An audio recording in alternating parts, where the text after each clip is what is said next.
Alors, bonjour à toi, j'espère que tu vas super bien. C'est un boy Fabio Le Saint et monsieur Christian, son papa. Bonsoir, papa. Bonsoir, comment ça va? Ça va bien.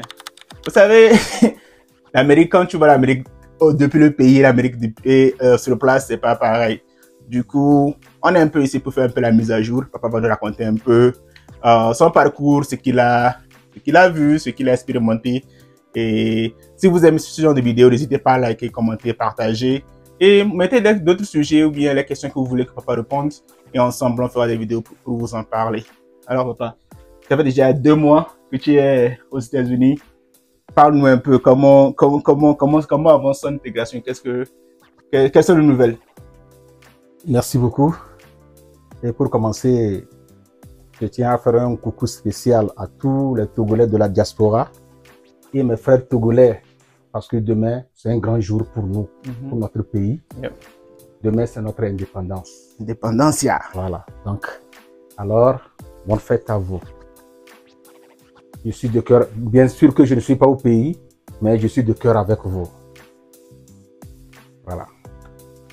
Donc, effectivement, j'ai fait 2 mois. C'est un peu compliqué, mais ça va quand même, parce que je m'intègre un peu. Sauf qu'il y a beaucoup de particularités que j'ai constatées ici. Au pays, j'avais une voiture. Mais arrivé ici, je ne pense pas que je peux tenir le volant si je ne reprends pas la conduite. Et puis bon, les panneaux, ces consorts-là, bon, c'est difficile. Franchement, la première chose, c'est là, c'est mon inquiétude. Et la seconde chose, c'est vraiment l'anglais là.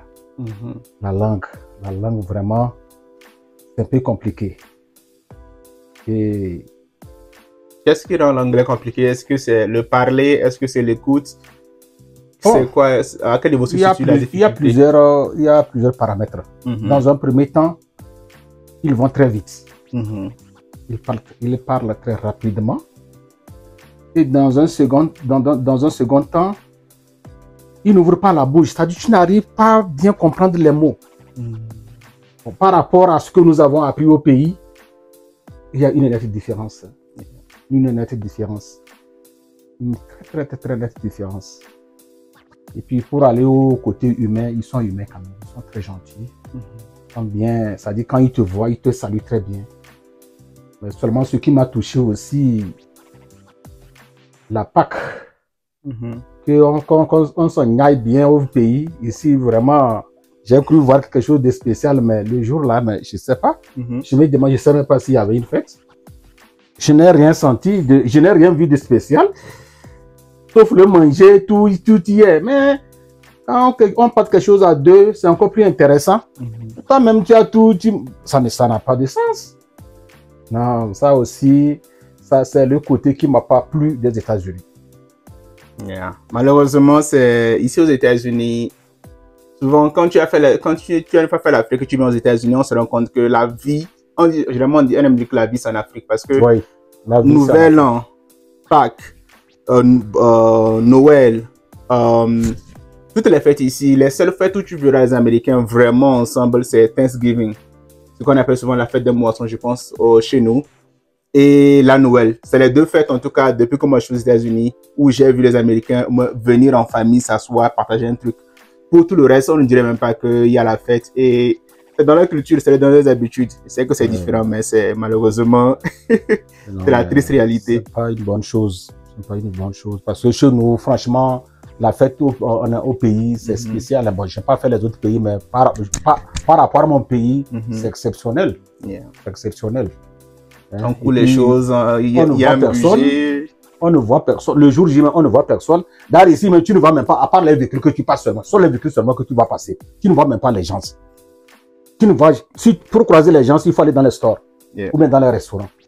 Et puis bon, ils ont une vie aussi semblable à celle des Ivoiriens parce qu'ils n'aiment pas préparer. J'ai comme l'impression qu'ils ne cuisinent pas à la maison. Puis c'est dans les restaurants que tu vois les gens. Bon, vraiment, bon, c'est une autre chose quand même. Par rapport à ça, c'est le temps. Par rapport au truc de préparer, c'est le temps. Parce que ici, la plupart des gens travaillent 8 heures par jour. Donc, imagine, tu travailles 8 heures par jour, 5 fois par semaine. Donc, ça fait 40 heures. Tu te réveilles le matin à 6 heures, tu pars, peut-être que tu reviens peut-être à 15h ou bien 19h, mais il y en a même qui restent plus. Ouais, Donc, je comprends pourquoi ils sont obèses. Malheureusement, c'est ça, au fait. Oui, oui. Non, bon, aujourd'hui, j'ai compris ce pourquoi ils sont obèses. Parce qu'ils ne mangent pas, ils ne savent pas ce qu'on met dans les restaurants. Yep. Ah, donc, c'est de remplir le ventre. Et après, c'est autre chose. Non. Malheureusement, avec les fast-foods, avec les produits processed foods, les organismes génétiquement modifiés, malheureusement, c'est dans la direction vers laquelle le monde se dirige et ça fait peur. Vaut mieux. C'est vrai, quand tu prends, tu te dis, bon, si je vais peut-être à McDonald's, ou bien je vais à Burger King, ou bien je vais à KFC, tu t'arrêtes. Peut-être en 5 minutes, tu commandes quelque chose et tu manges en conduisant et puis tu arrives à la destination, tu es rempli. Donc, quand tu te dis, tu fais ça, tu fais ce calcul, tu dis, ah, j'économise en temps et je n'ai plus besoin de perdre mon temps pour préparer. C'est vrai que sur le champ, c'est bon, mais sur le long terme, c'est quelque chose qu'on ne peut pas soutenir. Et malheureusement, vu qu'il y a les voitures un peu partout, à tout moment, ces voitures d'un point A à un point B, les gens ne s'exercent pas beaucoup. Ils ne s'exercent pas, ils ne font pas de sport, ils ne mettent pas du temps pour le physique. Du coup, tu manges mal, tu ne fais pas le sport, résultat, tu es obèse. Je me rappelle souvent, je vois papa, quand il voit les gens obèses, il dit, le gars là, il est obèse. Il dit, ah, faut pas parler fort. Moi, je souffre à leur place. Je ne suis pas gros, mais... Et puis, bon, une autre chose, c'est que... Qu'est-ce que je voulais dire là? Tu te rappelles de la dernière fois qu'on était allé à la banque, on a croisé cette dame de 43 ans. C'est une autre vie, hein. Au fait, bon, je ne sais pas, nous les Africains, on a une autre mentalité. Chez nous, c'est l'enfant. La priorité, c'est l'enfant. Yeah. On priorise l'enfant chez nous. Mais ici, force est de constater que les gens même préfèrent volontairement ne pas avoir d'enfants. Hein.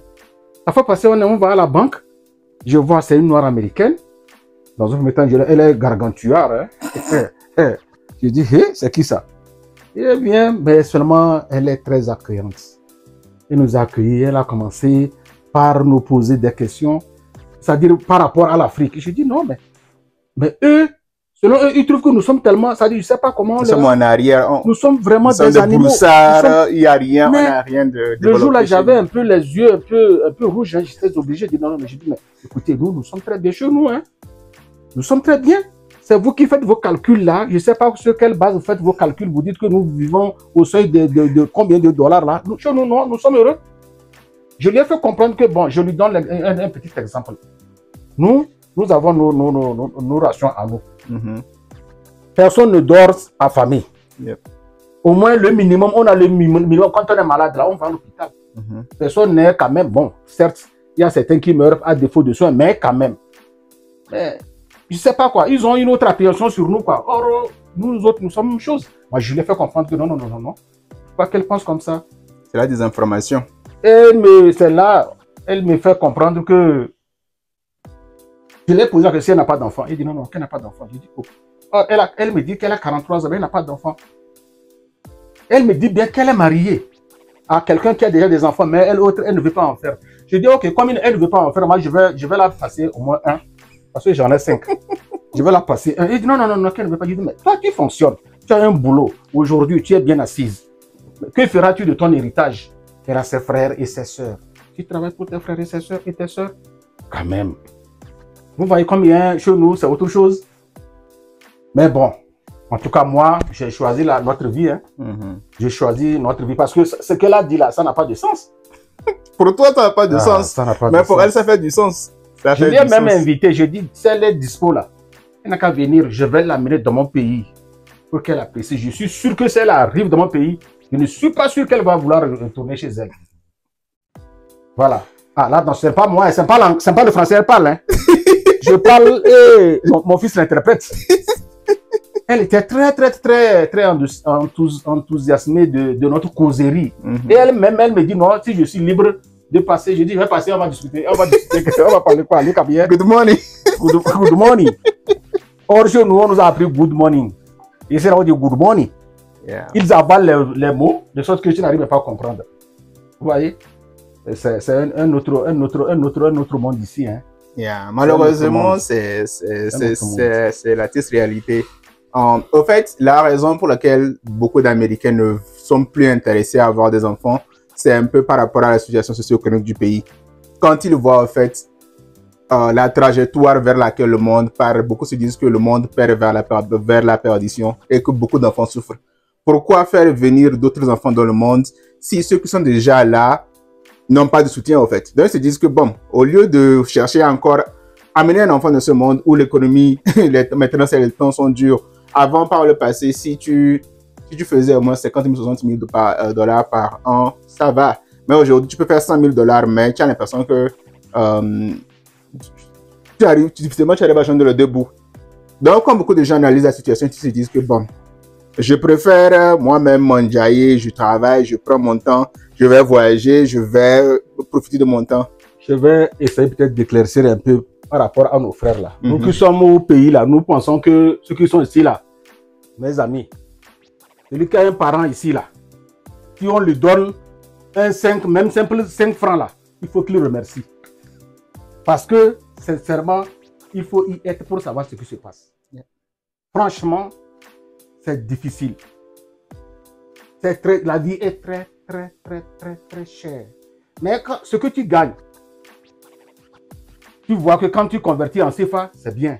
Mais ici, c'est insignifiant.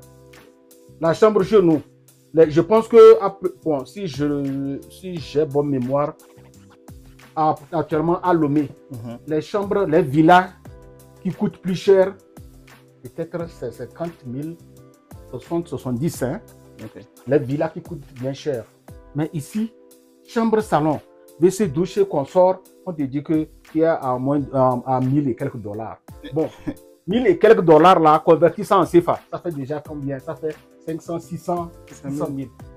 Donc c'est seulement le loyer ça. Qui vient, tu payes maintenant le courant, l'eau, Internet.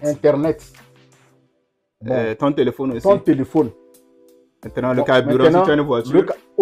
La voiture, elle est nécessaire. Ici, là, ce n'est pas le luxe, mais c'est une nécessité. Parce que tu peux quitter ici. Par exemple, là où on m'a trouvé le job, je traverse banalement.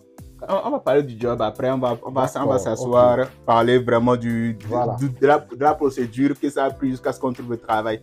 Ça serait un autre sujet. Bon. On va aller au niveau des restaurants. Des restaurants. J'ai trouvé une bizarrerie. Non, la chose. Ça, c'est un restaurant bizarre. Tenez-vous bien. Vous arrivez. Le nom, c'est quoi? Hot pot. Hot pot. Je vous assure. Le jour là, j'étais ébahi. On nous amène les trucs, les légumes fraîches, hein, de préparer nous-mêmes. Avec la viande. Avec la viande est fraîche. On n'a pas préparé, hein. La viande fraîche, tout, ça, on nous amène. Et en moins de 2 minutes, tu commences par manger. Mais je ne sais pas si c'est de la magie, mais vraiment, vous n'allez jamais penser. Mais c'est quoi? Tout est... Ça... Vraiment, c'est comme c'est de la magie. Ça, je souhaite à tout le monde, celui qui vient là, il n'a qu'à aller dans un restaurant comme tel. C'est un restaurant vietnamien. Yeah, apparemment, c'est un restaurant vietnamien. Donc, ça s'appelle Hot Pot. So, le concept, c'est que toi-même, tu prépares. Donc, quand tu arrives directement sur la table, il y a déjà des foyers. Donc, des plaques tournantes, des plaques chauffantes. Donc, toi-même, tu prends le menu, tu commandes ce que tu veux manger et on t'amène ça en différentes catégories de quantité. Donc, il y a la viande, ce dont tu veux, tu choisis entre le porc, le poisson, tout. On amène les légumes, on dépose. Maintenant, tu commandes une soupe. Donc, quand la soupe vient en même temps, le serveur, il allume le réchaud, il met la soupe sur le feu et la soupe commence à bouillir. Là, maintenant, tu commences à choisir ce que tu veux. Tu mets ça dans le truc et puis quand ça cuit, tu manges. Tu dis ça cuit, c'est comme si on prépare. C'est comme 2 minutes. Au plus, 1 minute, on a commencé, non? 1 minute, on a commencé à manger. Ah, mais ça dépend des trucs que tu mets. Parce que les légumes cuisent rapidement. Les légumes cuisent vite. Et dans ces conditions, comment tu peux pas être obèse? Dites-moi. Comment tu peux pas être obèse? C'est ridicule, mais vraiment. C'était bien. Hein? Et moi, la première fois que j'ai essayé. Et on a dépensé combien de dollars? Je pense qu'on était à pour nous, on était presque $100. Ça, 100 et quelques. Vous voyez? 100 et quelques. On a mangé 50 et quelques mille.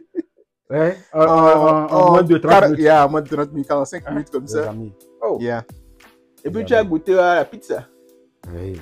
Yeah. Oh. Ben, c'est pas comme chez nous. Hein. Ah, c'est comme. C'est pas celui-ci là, il est autre chose. Hein. Il est différent.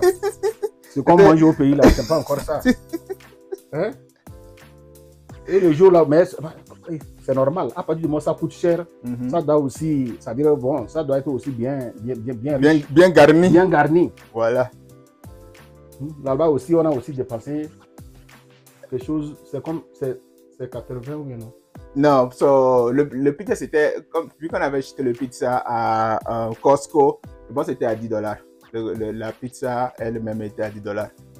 Et le tout? Le jour là avec combien? Non, ça, le tout, quand on avait acheté, quand on a fait les achats pour la maison, avec tout ce qu'on a acheté, c'est là-bas on s'est retrouvé à $700. Voilà, voilà. Vous voyez combien de fois c'est aussi une chose. On va maintenant pour se ravitailler. Le ravitaillement mensuel. Ce n'est même pas mensuel comme ça parce que on a le jour de fête, on est allé encore faire des achats et c'est qu'on sort. Yeah. Mais tenez-vous bien. Le jour là, c'est là, sur le champ là, j'ai envoyé les choses en même temps à ma famille. Vous voyez les trucs de 500 000 de nos francs. Hein? Yep. Et combien? Sur le chariot, on va combien? À part le riz, le petit sac de 10 kilos, non? Yeah, je pense que c'est 10 kilos. 10 kilos. Que je vois là-bas, le reste là, tu ne comprends? Non, franchement, la vie d'ici. Donc vraiment, je profite vraiment de donner des conseils à nos frères qui sont là-bas. Hein. Nos enfants ou bien nos frères qui sont ici là. Si vous voyez leur souffrance, c'est pas possible. Hein.